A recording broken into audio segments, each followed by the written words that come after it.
Welcome to our podcast, You're Entitled to Our Opinion, where we delve into the Christian life, the Bible, and pretty much anything that's happening in the world today. But more than just our opinion, we want to share truth that just might change your life. Now, we don't claim to have all the answers, but we know who does. And our goal is to give him a chance to make a difference in your life. I'm Jay Scribner. And I'm Tom Johnson. And you are entitled to our opinion. What do you got there, big boy? Did you not see that one? I hope I got it in the camera so everybody can see it. It is an indecision coin. An indecision. An indecision. It has yes on one side and no on the other.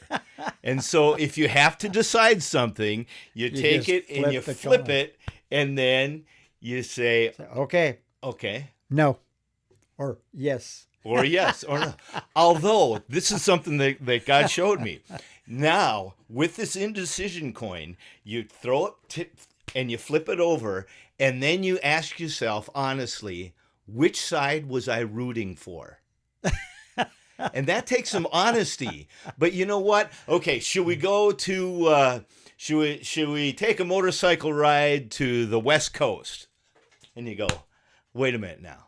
I don't want to go to the West Coast. I'd rather go to the East. I think I want to go to the East Coast. So you know what? This doesn't matter.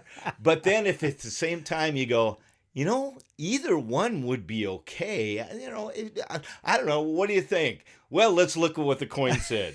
The coin said no. Okay, that's fine. I'll buy that. It's the Old Testament casting of the lots. You know, how they would make decisions by casting the lots. Okay, now I've said for quite some time that the New Testament perspective of casting lots is the rock, paper, scissors. That God has instituted the rock, paper, scissors. Well, anyhow, so I thought that would be kind of fun to show you. I haven't seen one of those. I think that's a pretty cool deal. It's brass. It's a heavy little thing. Man, it's the real deal. In fact, I gave one away the other week ago to somebody that actually it was a white elephant gift. And for a party that we did, and it was just kind of funny. I'm going to order more of those. I've given probably 3 or 4 of them away, and I like that. But it just, if you need to make a decision, it says, like I say, yes on one side, no on the other, and it just, sometimes you're stuck. Sometimes you're just plain stuck on making a decision. And, even you pray about it and you say, Lord, lead and guide. And he goes, you know what? It doesn't matter to me. There's some things it doesn't matter to God. Yeah. You're going to wear a shirt, a blue shirt or a red shirt. It doesn't matter. It doesn't matter. If you need help, get an indecision coin and go, the red shirt. But if you wonder whether or not you're supposed to wear a shirt, it does matter. It does matter there. There's no question about that. Oh, well, anyhow. That's good. The topic sign said depression when the pit is deep. And this is something that we're not psychologists. We're trained in the ministry. We do counseling and sharing Bible-based truth. Kay said to me, now, what's your topic? Yeah. I said, I don't want to talk about it. And then when I told her, here's what she said.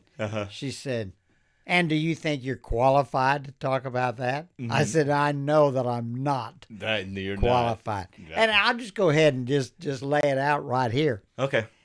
The topic, obviously, is depression. Mm-hmm.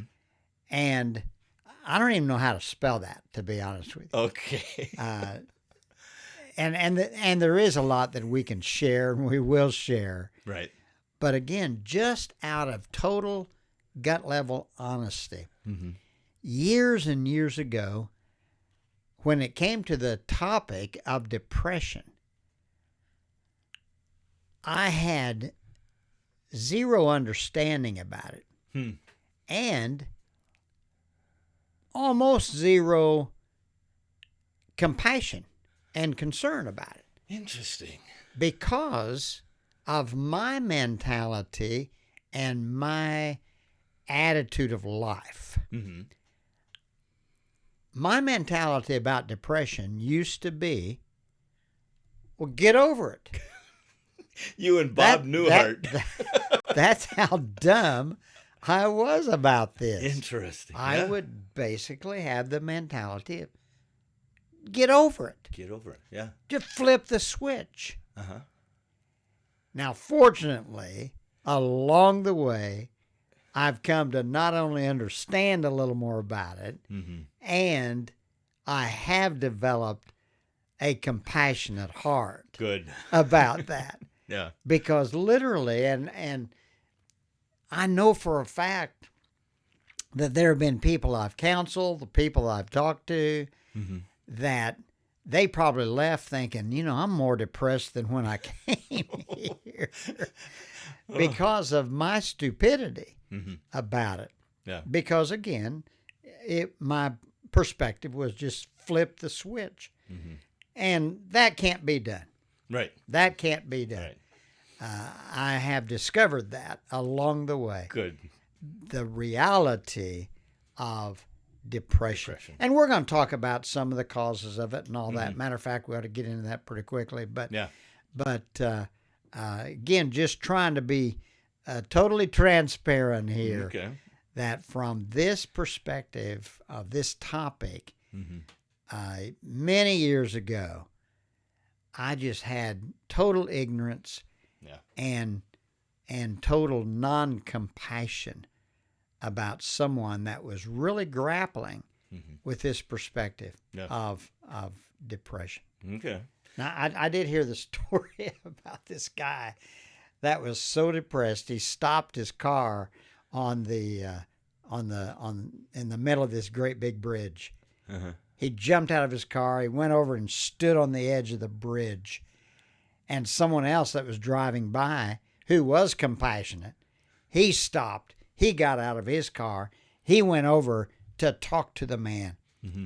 And the man said to him, look, life is so bad. Life is so terrible. Mm-hmm. I am so depressed. I'm going to end it all right here. And the man said, no, you can't do that. And so for the next 25 minutes, they talked together. Yeah. And this man listened. And this man cared. And this man was concerned. Mm-hmm. And after 25 minutes, they both jumped off the bridge. There you have it, Tom. There you go. That's my input. Jay's input. well, life was bad. You got to life was admit. bad. Well, for someone that went through some depression in my life, I do have a little bit more compassion for that. And again, personality. That's why we're a styles. team, Tom. I'm so glad that we are, because I would never repeat that story ever to anybody else. But well, let's get into it, because biblically there have been many that went through periods of depression. Job, Elijah, Jeremiah, David, Saul, Jonah. I mean, there are biblical accounts of those people that were in despair. And in fact, we have Psalms. I mean, if you want somebody that's really gut level honest with their emotional situation, you start reading through Psalms. And in fact, that's where God has me in my morning devotions.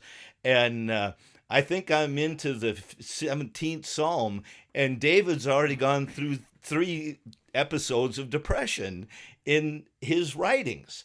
And so it's interesting to look at people that have gone through that and maybe get that perspective of, I wonder where they are. I wonder why. What's the cause?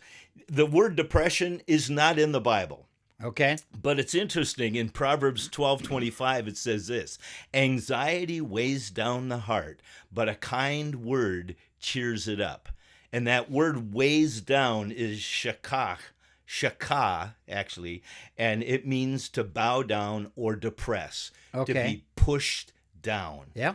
And that is probably one of the best illustrations that I know of the to describe depression is being pushed down or weighted down Yeah. under the burden, under some kind of a burden. So what are some causes? Well, as I was And studying, again, let me clarify. Okay. I know it's real. uh-huh, I know it's, it's real. real. Right. And I know it is so damaging, or can be so damaging. Yeah. I also know that God's bigger, Yep. God's greater. God can be the lifter up of our head. There you go. But the reality of depression is there. So what are the causes? Well, let's go through those because we are going to get to the second part too. The number one is the demonic attack.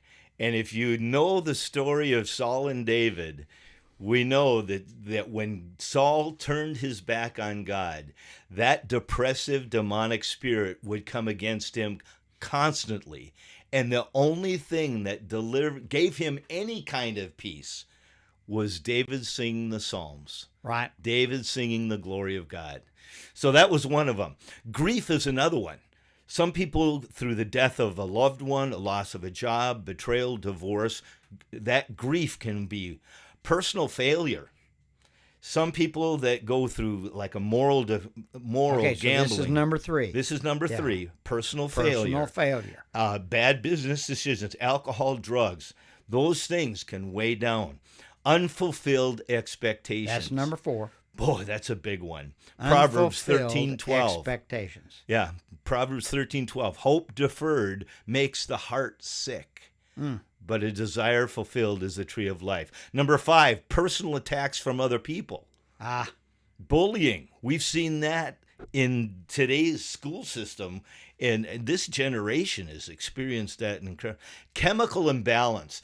Now, we could spend a lot of time on that one because there are actual physical causes of that. I will say that over the years, as I've counseled people going through some difficulties, and I have sensed depression in individuals, that's one of the first things I would say to them. Have you been to your doctor and had a blood workup and checked to see if there are any chemical imbalances? Yeah. And there have been 2 or 3 individuals that took my word on that, and it was determined that there was some kind of chemical imbalance. Go ahead. Yeah, that's number 6. Serotonin, dopamine, all of these. And there are other things too, physical, not just chemical, but a combination of physical and chemical. It's huge. Anxiety. And that's what we talked about back in Proverbs 12:25. Anxiety, just that living in a lifestyle of fear. Okay?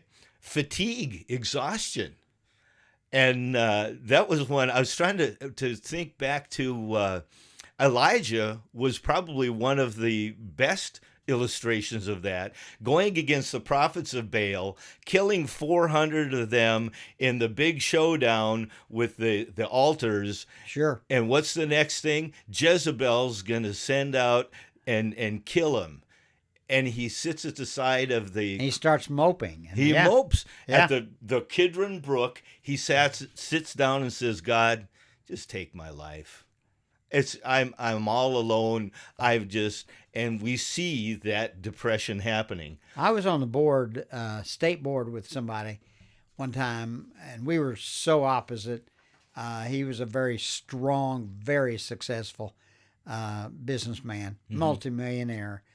And I was anything but all that stuff. And so he called me one night. We were in a motel and at a board meeting for an overnight board meeting. Okay. And he called me. He said, Scribner, what are you doing? I said, well, what are you going to do? He said, well, I need to talk to somebody.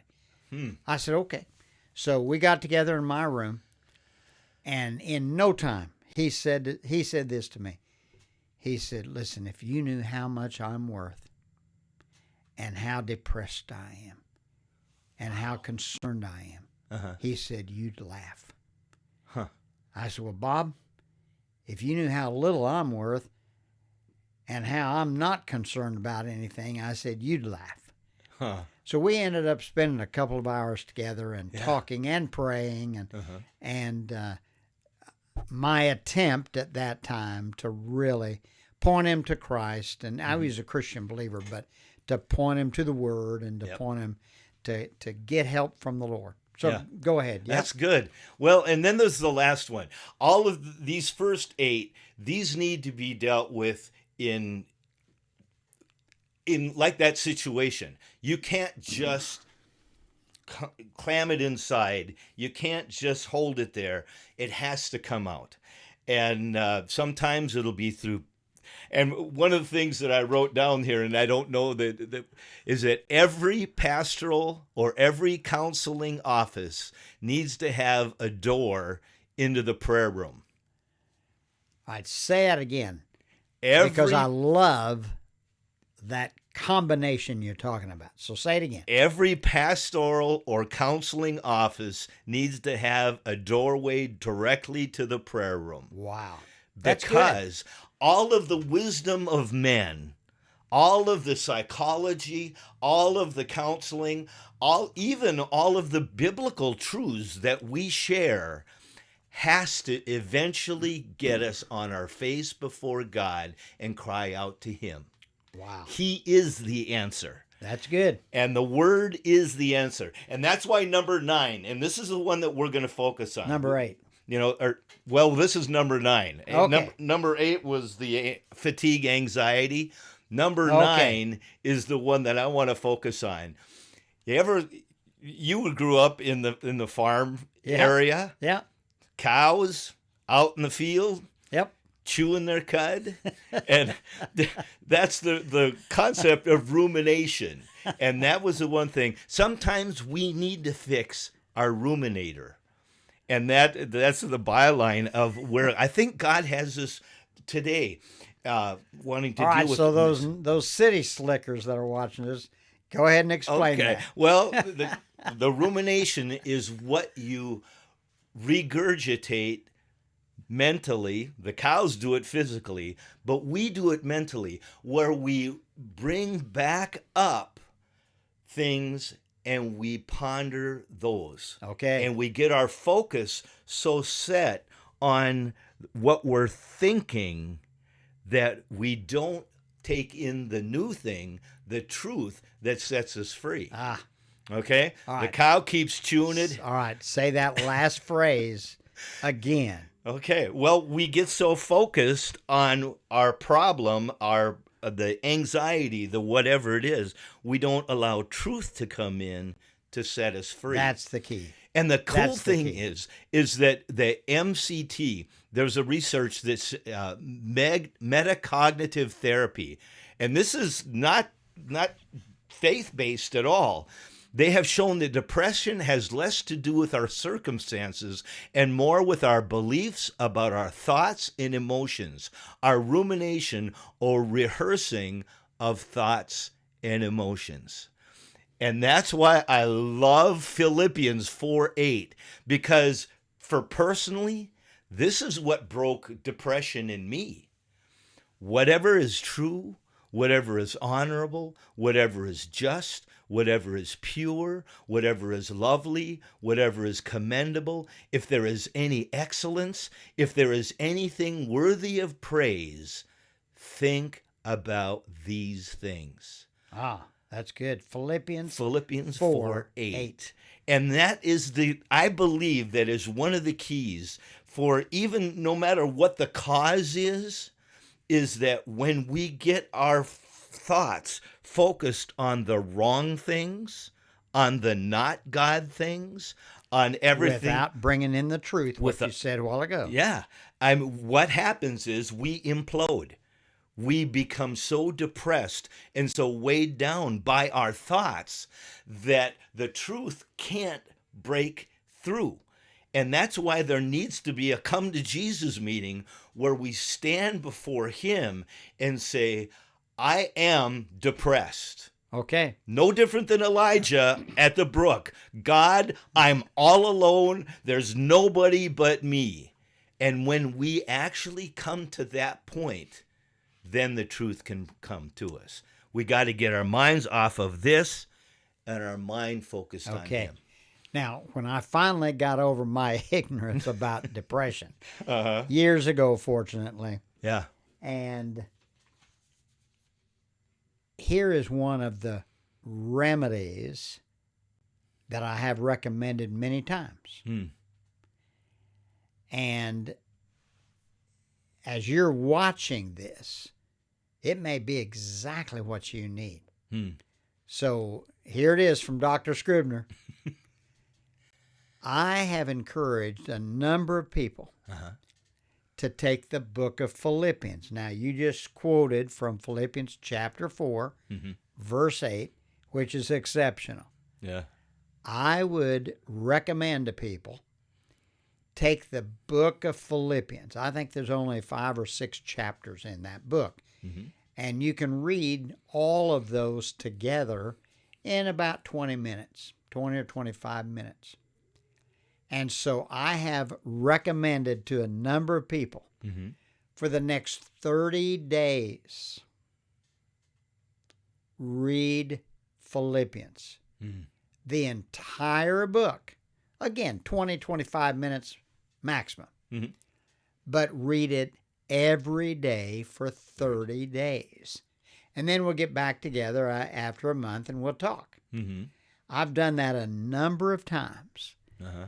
And just through the ministry of God's Word, and especially Philippians, it's a phenomenal book. Mm-hmm.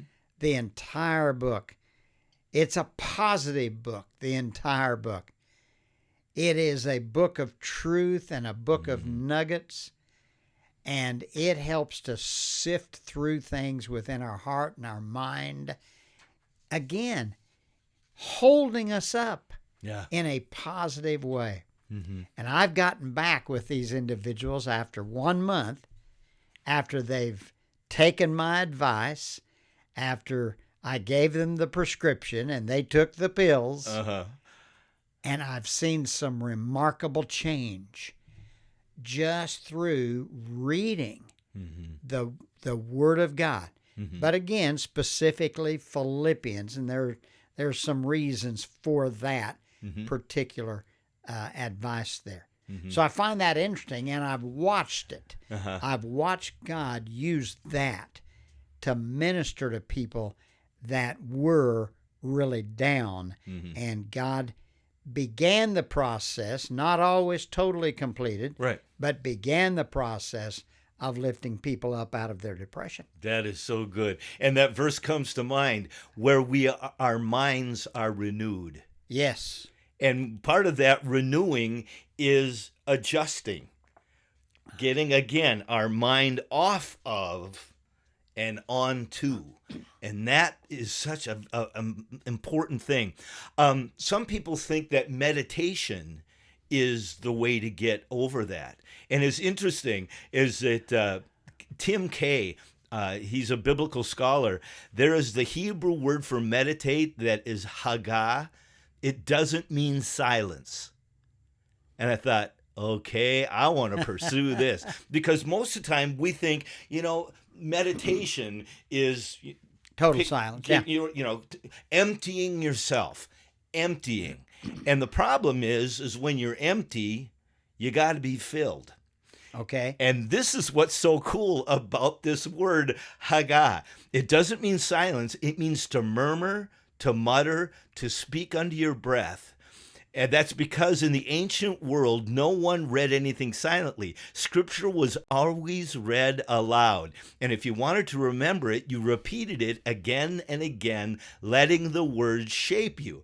And it's exactly what you just said, is that if you would read the word and allow the word to come out, and you murmur it, you mutter it, you rehearse it, you think of these things, you're not emptying yourself.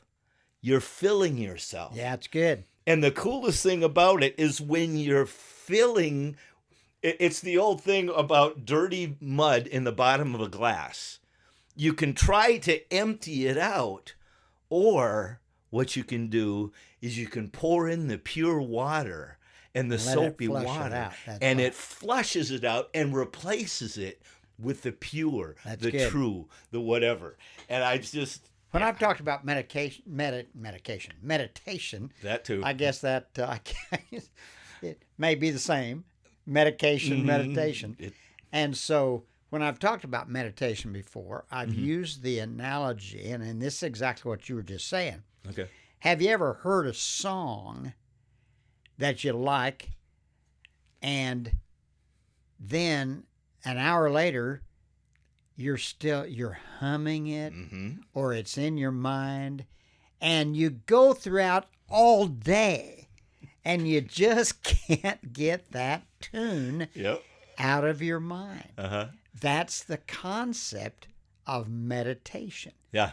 And that's exactly what you were just saying. Yeah.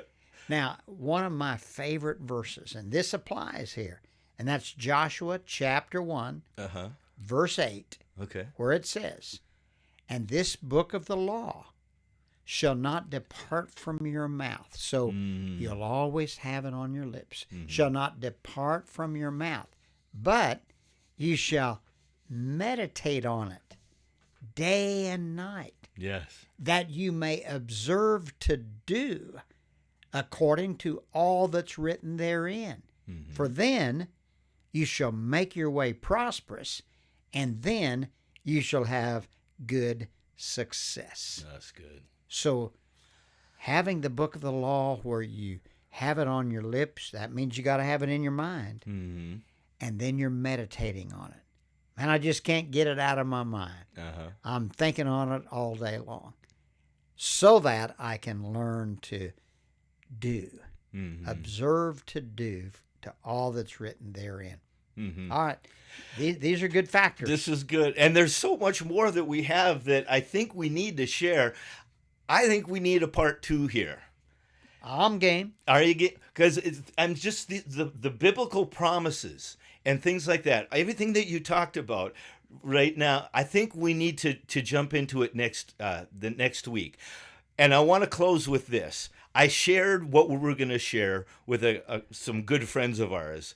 And the wife said, "Why so downcast, oh my soul? Put your hope in God. Put your hope in God. Put your hope in God." And it was that exact what you just said. It's the scripture verse. And I have been singing that song ever since yesterday afternoon. And it's just so cool. God has the answer to depression. That's great. And we just want to share more. Let's start with that song next time. We will. I like okay. it. So join us next week, because we are going to share God's promises and God's truth. And it may just give you the ability to be able to change that focus. Focus on Him. Focus on the Word, and be set free from that depression. No matter what the cause is, God has the answer for you. And we're going to share it next week. All right? That's great. I'm not jumping off the bridge with you, big boy. I'm staying up. There we go.